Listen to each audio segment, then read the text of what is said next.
WhatsApp guys, Pranay from tackle from behind. और एक बहुत अच्छी न्यूज है सभी इंडियन फुटबॉल फैंस के लिए, जो कि है मार्च में जब हम इंटरनेशनल फ्रेंडलीज खेलने वाले थे, उसकी दो टीम्स अब फाइनली कंफर्म हो चुकी हैं, जो कि एक्चुअली में अब एक टूर्नामेंट है which is called the tri nation tournament.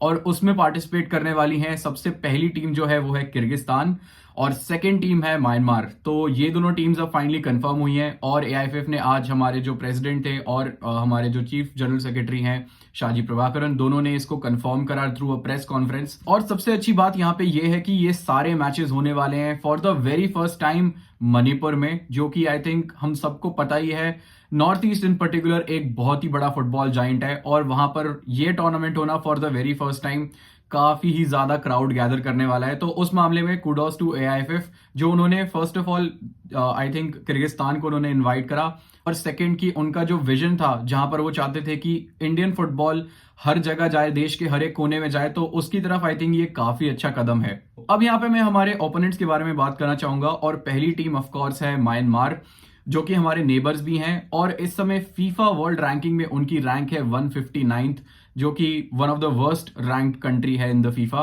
लेकिन अगर मैं ओवरऑल बात करूं तो उसका रीजन शायद थोड़ा उनका पॉलिटिक्स से रिलेटेड भी है, लेकिन जिसके बारे में उतनी डिटेल में आज बात नहीं करेंगे। बट अगर मैं ओवरऑल म्यांमार की टीम की बात करूं तो काफी अच्छा हमें कंपटीशन भी उनकी तरफ से देखने को मिल सकता है। ऑल्दो उनके रीसेंट रिजल्ट इतने अच्छे नहीं हैं, लेकिन ऑफ कोर्स एक थोड़ा सा हमें फाइट उनकी तरफ से देखने को मिल सकता है। यहाँ पे मैं एक चीज और फन फैक्ट के लिए मेंशन करना चाहूंगा कि ओवरऑल अगर आप देखें इंडिया और म्यांमार के बीच जो भी मैचेस हुए हैं फुटबॉल के, तो टोटल 6 मैचेस खेले गए हैं। और आप काफी ज्यादा सरप्राइज हो गए होंगे इस चीज को सुनने के बाद कि उसमें से 3 मैचेस म्यांमार जीती है और सिर्फ 2 ही मैच जो है वो इंडिया जीती है, और 1 मैच ड्रॉ हुआ है। तो ऑफ कोर्स यहाँ पे इंडिया का म्यांमार के साथ खेलने का एक और हमारा एडवांटेज ये हो सकता है कि हम अपना ओवरऑल रिकॉर्ड अपने नेबर्स के खिलाफ थोड़ा सा यहाँ पे सुधार कर लेंगे। मतलब 50-50 हो जाता है अगर हम इस मैच को जीतते हैं। वहीं दूसरी तरफ है हमारे पास किर्गिस्तान, जो कि ऑफ कोर्स टॉप 100 रैंक है इस समय फीफा में। करंट रैंक अगर उनकी बात करें तो वो है 94th, और अगर टॉप 100 में अगर आप फीफा के हो तो एक क्वालिटी इटसेल्फ वो दिखाती है।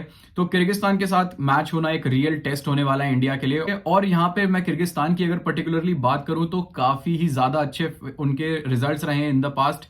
चाहे उसमें से एक रिजल्ट जिसको मैं यहाँ पे हाईलाइट भी करना चाहूंगा, जो कि था 2-1 लॉस अगेंस्ट रशिया।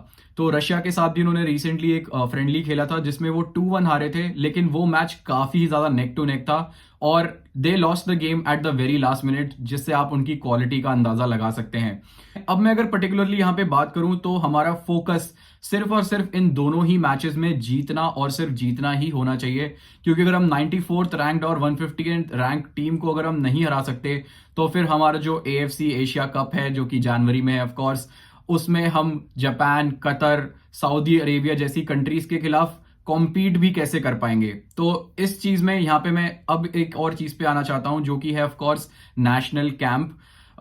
इन दोनों टीम से जीतने के लिए हमें एक लॉन्गर नेशनल कैंप चाहिए था। और अगर मैं यहाँ पे पर्टिकुलरली बात भी करूं तो आईएसएल फाइनल जो कि है वो 18th मार्च को है, और अगला ही उसके जस्ट 4 दिन बाद ही 22nd मार्च को हमारा फर्स्ट फ्रेंडली हो जाएगा। तो उस मामले में आई थिंक यहाँ पे काफी चीज हमें एक कंसीडर करनी पड़ेगी, जो कि है हमारा आईएसएल फाइनल। ऑफ कोर्स इसमें से काफी सारे प्लेयर शायद नेशनल टीम में अवेलेबल होंगे, लेकिन अगर मैं यहाँ पे पर्टिकुलरली बात करूं मुंबई सिटी एफसी की, तो काफी सारे क्रूशियल प्लेयर जो इंडियन फुटबॉल टीम के क्रूशियल प्लेयर्स हैं वो सारे इस समय मुंबई सिटी एफसी में खेलते हैं। And of course they are the best team and they have the best players, जिसमें से अगर मैं चांगटे की बात करूं, अपूया की बात करूं, और अगर मैं विपिन सिंह की भी बात करूं, तो ये तीनों ही प्लेयर्स मुंबई सिटी एफसी के प्लेयर्स हैं। और विपिन सिंह की अगर मैं पर्टिकुलरली बात करूं तो वो खुद मणिपुर से हैं। तो एक काफी ज्यादा हमारे पास होम, उनके पास तो अगर वो टीम में आते हैं तो उनके पास एक काफी ज्यादा होम एडवांटेज भी वो हमारे लिए लाते हैं। तो इसीलिए आई थिंक हमें थोड़ा सा यहाँ पे कैंप पर भी फोकस करना चाहिए हमारे नेशनल टीम के। तो अब यहाँ पे मैं एक चीज और मेंशन करना चाहूंगा सभी इंडियन फुटबॉल फैंस के लिए, जो कि थोड़ा सा वरीसम है, जो कि ऑफ कोर्स आपने डेस बकिंगम को देखा होगा, सभी मैचेस में वो ट्रैवल करते हैं। और आज ही उनकी फोटो वायरल हुई थी जहां पर वो कलिंगा स्टेडियम में गोवा और उड़ीसा का मैच देख रहे थे। इस मामले में हमारे जो नेशनल टीम के हेड कोच हैं इगोर स्टिमैक, वो अभी तक मेरे को कहीं पे भी नजर नहीं आए।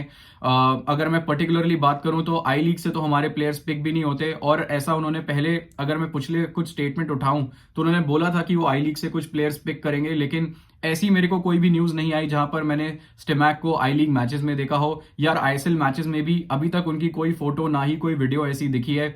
तो ये काफी ज्यादा वरीजम और काफी ज्यादा शॉकिंग भी है सभी इंडियन फुटबॉल फैंस के लिए। अब जाने से पहले मैं यहाँ पे दो चीजों का स्पेशल मेंशन करना चाहूंगा, जो कि पहला है कि मैं एआईएफएफ को थैंक करना चाहूंगा कि उन्होंने पिक किया मणिपुर को for the first time ever to host a international Indian football match.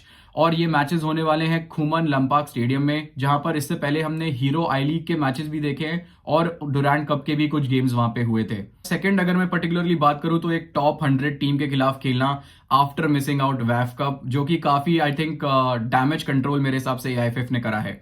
लेकिन एक चीज और भी बहुत सारे लोग यहाँ पे पूछ रहे थे, जो कि था कि ये मैचेस टेलीकास्ट कहाँ पे होंगे। तो अभी तक ऐसी कोई फाइनल कंफर्मेशन तो मेरे हिसाब से नहीं आई है। मैं ट्विटर पे जहां पर भी मैंने देखा वहां पे ऐसी कोई कंफर्मेशन नहीं आई है कि ये मैचेस कहाँ पे टेलीकास्ट होंगे। लेकिन यूरोस्पोर्ट जो है उन्होंने एक ट्वीट करा है, तो मेरा फाइनल गेस यही रहेगा कि आई थिंक ये दोनों मैचेस भी यूरोस्पोर्ट पे ही देखने को हमें मिलेंगे। इसी के साथ गाइस, आपके क्या पूरे ओपिनियन है इस पूरे ट्राई नेशन टूर्नामेंट को लेके, तो एज यूजुअल कमेंट सेक्शन में मेरे को बताना मत भूलना। और अगर आप चैनल पर नए आए हो तो please please please do hit the subscribe button, क्योंकि वो हमें ऐसे ही मोटिवेट करता है इंडियन फुटबॉल न्यूज पर और कंटेंट बनाने के लिए। इसी के साथ this is me Pranay signing out from tackle from behind, और मैं आपको मिलूंगा अगली वीडियो में। जय हिंद।